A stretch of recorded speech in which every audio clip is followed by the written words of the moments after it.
Arab മുസ്ലിം രാജ്യങ്ങളിൽ long term defence and military agreements, കാലങ്ങളോളം നിലനിൽക്കുന്ന സൈനിക ആയുധ ഇടപാടുകളുടെ ഉടമ്പടികൾ വർഷങ്ങൾക്കപ്പുറത്തേക്ക് ഇപ്പോഴേ ഒപ്പിട്ട് കഴിഞ്ഞിരിക്കുന്ന വിഷയമാണ്.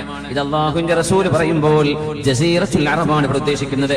അതായത് ഇന്ന് നമ്മൾ കാണുന്ന സൗദി അറേബ്യയും യമനും UAE-യും ഖത്തറും കുവൈറ്റും ബഹ്റൈനും നിലകൊള്ളുന്ന ഈ രാജ്യങ്ങളെയാണ് ജസീറത്തുൽ അറബ്, അറേബ്യൻ പെനിൻസുല എന്ന് പറയുന്നത്, അറേബ്യൻ ഉപഭൂഖണ്ഡം.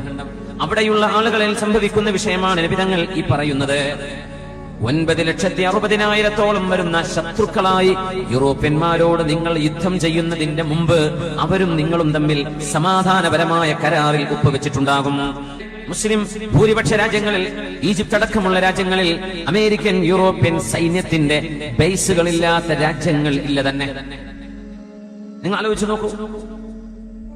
നബി തങ്ങൾ ഇത് പറയുമ്പോൾ 21-ാം നൂറ്റാണ്ടിലും 20-ാം നൂറ്റാണ്ടിന്റെ പകുതിക്ക് ശേഷവും നടന്ന ഈ സംഭവങ്ങൾ ലോക ഭൂപടത്തിൽ, അറബ് ഭൂപടത്തിൽ ചിന്തിക്കാൻ കഴിയാത്തതായിരുന്നു.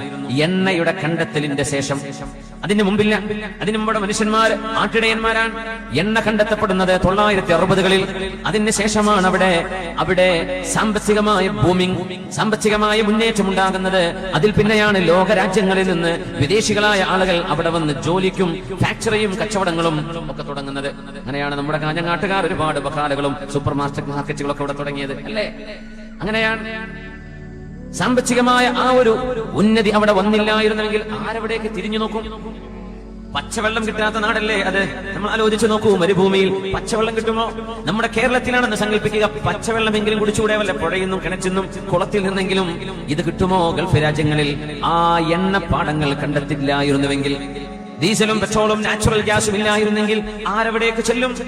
അതുകൊണ്ട് 960-കൾക്ക് ശേഷം യൂറോപ്യൻ അമേരിക്കൻ നാടുകളുമായുള്ള കരാറിൽ അറബ് രാജ്യങ്ങൾ ഒപ്പുവെച്ചു. പേര് പറയേണ്ട ആവശ്യമില്ലാത്ത വിധം എല്ലാ അറബ് മുസ്ലിം രാജ്യങ്ങളും ഇതിന് ഞങ്ങൾ പറഞ്ഞു, നിങ്ങൾ യൂറോപ്യരുമായി അമേരിക്കക്കാരുമായി സമാധാനപരമായ കരാറുകളിൽ നിങ്ങൾ ഒപ്പുവെക്കും.